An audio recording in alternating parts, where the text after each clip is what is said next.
You are watching The World 24/7 on the NDTV network. I'm Parmeshwar Bava. Let's begin with the top stories you need to know. Protesters in Bangladesh are planning a long march to Dhaka today as demonstrators clashed with the police over the weekend. Dozens of police were reported injured. Dozens of people, meanwhile, were reported dead and many more arrested in the unrest, which has evolved from a student-led protest over job quotas to a broad anti-government movement. Tensions have heightened. As far as the UK is concerned, far-right protesters have clashed with the police there. There's a hotel which had asylum seekers that was attacked. The violence has now spread to other cities.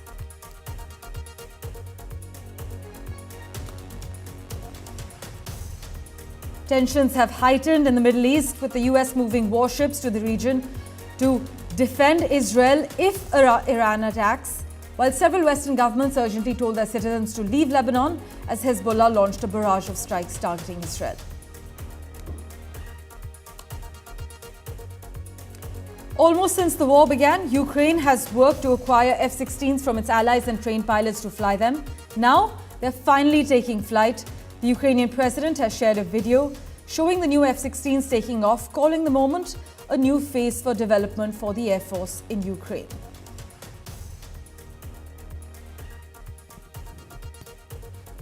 Kamala Harris interviewed 3 VP contenders after she became the official Democratic presidential nominee. Pennsylvania Governor Josh Shapiro, Minnesota Governor Tim Walz, and Arizona Senator Mark Kelly met with Kamala Harris in D.C., and she is expected to announce her choice imminently.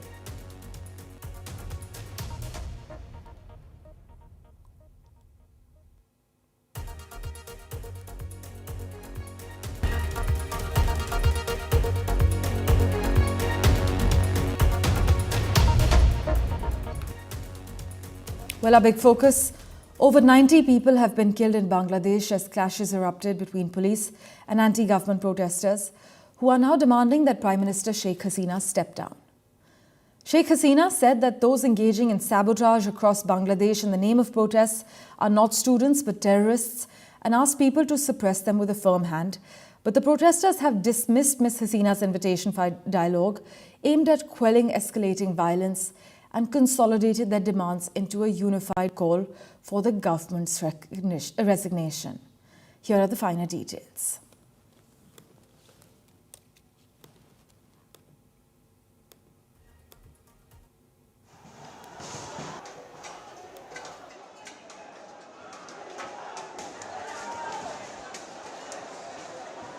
Not only that, just after those incidents, just after the deaths of hundreds of students, and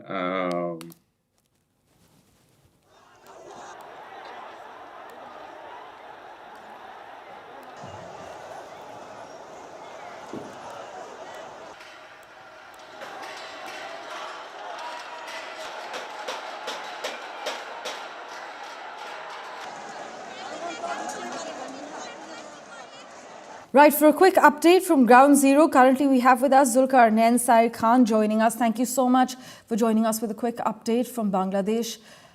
Explain to our viewers how the protests different this time around. It just looks very unreal. That how can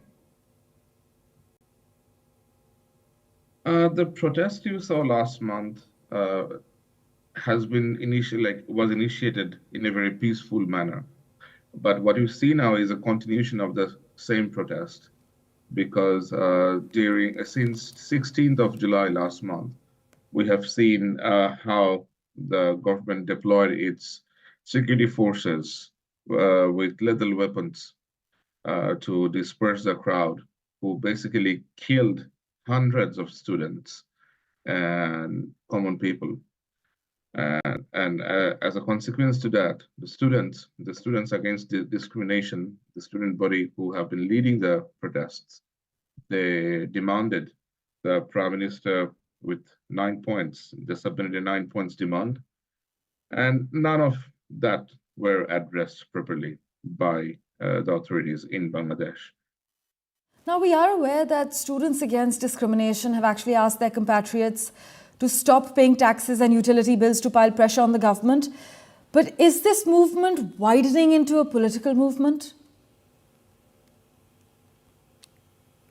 Not only that, just after those incidents, just after the deaths of hundreds of students and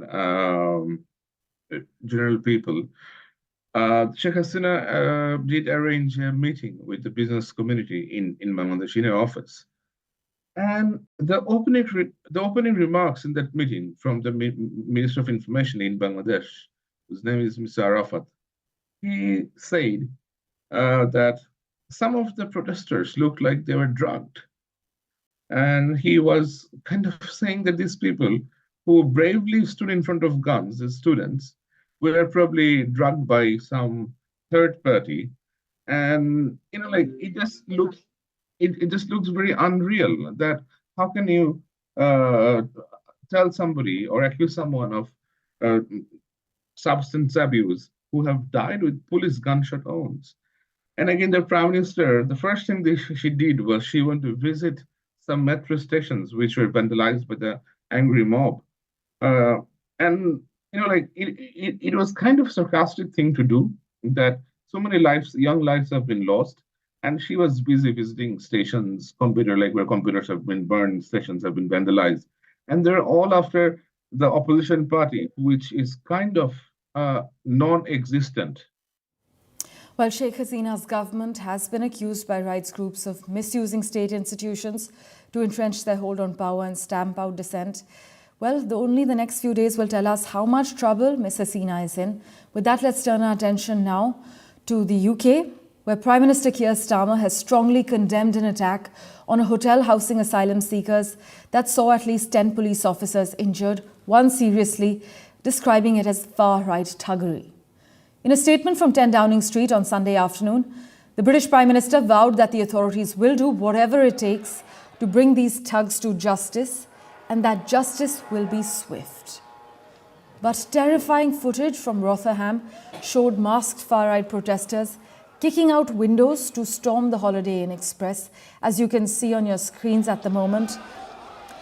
These are visuals that we have accessed from Rotherham. The Holiday Inn Express that is being attacked housed migrants. Now, elsewhere in the United Kingdom, the atmosphere was also tense.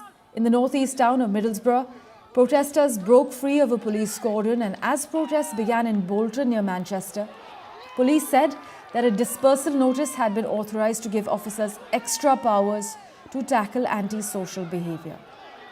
But police officials in the UK have said many of the actions are being organised online by shadowy far-right groups who are mobilising support with phrases like "enough is enough," "save our kids" and "stop the boats."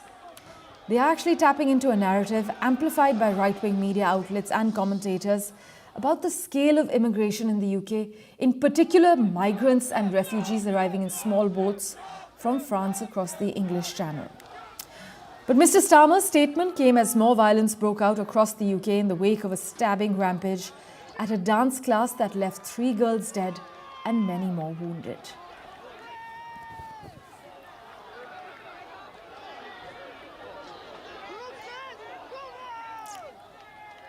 Well, for further clarity on what's happening in the UK, we have with us Nicholas Nugent at the moment.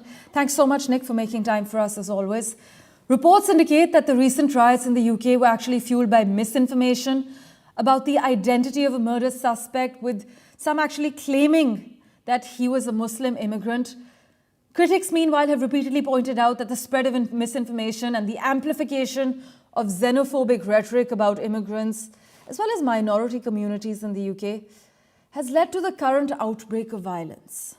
But Nick, are anti-immigrant sentiments now making a comeback in the UK?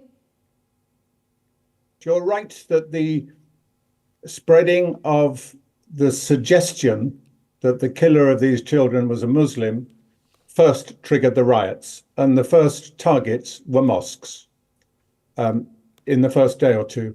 But it's subsequently transmogrified into a wider protest against foreigners, against immigrants in general. even the burning down of some shops owned or managed by immigrants. So by people who are not born in this country, let me put it like that. So it's quite complex.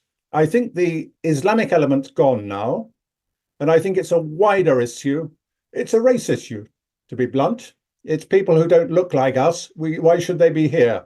And the easiest targets are the hotels where asylum seekers are accommodated. But it's not just there. So we pride ourselves in Britain on good race relations. And what the cities that are targeted so far, I've counted 16 cities where there seem to be problems. It's not nationwide, but it is in a lot of places. The 16 cities that I've noticed where the mobs are on the streets, let's put it like that, all have a complicated ethnic mix of people. So, and also many of them seem to have hotels accommodating illegal immigrants. So it's become an issue of ethnicity, race, and indeed immigration in general. We're seeing far-right protests just following an end to 14 conservative years' rule. Anti-far-right groups argue that these are outpourings of legitimate anger. But Nick, can a Labour Party that has only been in the government the past 4 weeks be blamed for this? How do you foresee this playing out for Starmer and his party? Well, it's certainly a big challenge for the new Prime Minister, who is just marking his first month in office. And I think he, like the rest of us, didn't see this one coming. But then, as you know, this was triggered by a criminal event, the killing of 3 children in a northern city, Southport. Quite why it's become this massive protest movement is a little hard to gauge. And it's certainly a very big challenge for the Prime Minister, particularly since the Prime Minister has already junked the policy of the previous government with regard to illegal immigration. And this protest seems largely to take the form of an attack on illegal immigrants. The mob, as I shall call them, because it's not at all clear whether they belong to one organization or whether they're a collection of disenchanted people. But their major target seems to be the hotels where asylum seekers have been placed. So they've jumped, you could say, from the protest at the killing of 3 young children and made this a sort of anti-immigration protest, and especially anti-illegal immigration, the people who arrive by boats. And that's something that the government have not yet told us in detail what their policy will be. As you may recall, they junked the policy of the previous government to send what are known as failed asylum seekers to Rwanda. So they've junked the previous policy, but we're not at all clear how this government are going to progress the situation of the large number of especially illegal arrivals in Britain. Meanwhile, Nigel Farage has criticised the government for blaming it on a few far-right thugs. But Nick, tell us, how are the recent UK riots impacting the political landscape, particularly in terms of shifting public opinion and also influencing party dynamics? I think there's relatively little support for people who go on the streets, attack vehicles, attack shops, loot from shops, set fire to premises, including a library and a police station. I don't think that's going to win public support. It's not the way to win public support. So I don't think this will gather widespread support. But of course, it's worrying that some people are prepared to do these things just to make their points. I think what we're likely to hear over the next few days is a clearer indication of whether it's one particular organization that is organizing these things. Right. Like the English Defence League, that's been named as a suspect in this. But I don't think it's going to change public opinion. And I don't think, the government's not going to fall. We have a new government and they have a lot of a lot of good ideas that seem to have won them the support that was demonstrated in the election. So I think we are all looking to the government to see what steps they can take to bring things under control, whilst supporting the police in their efforts to bring things under control locally. Right. I think my own suspicion is this will peter out after a few days, but we will have learned quite a lot of lessons from it. Right, Nicholas Nugent, as always, thank you so much for making time for us. We will, of course, revert to you for regular updates. Meanwhile, Prime Minister Keir Starmer strongly condemned the attack on a hotel housing asylum seekers that actually saw at least 10 police officers injured, one seriously, and Mr. Starmer described it as far-right thuggery. In a statement from 10 Downing Street, the Prime Minister vowed that the authorities will do whatever it takes to bring these thugs to justice and that justice will be swift. My colleague Radhika Iyer reports from the UK.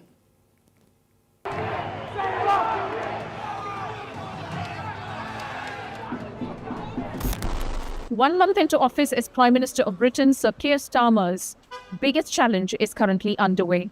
Britain has not seen rioting and social unrest of this kind after riots broke out in multiple cities by far-right protesters and anti-immigrant protesters.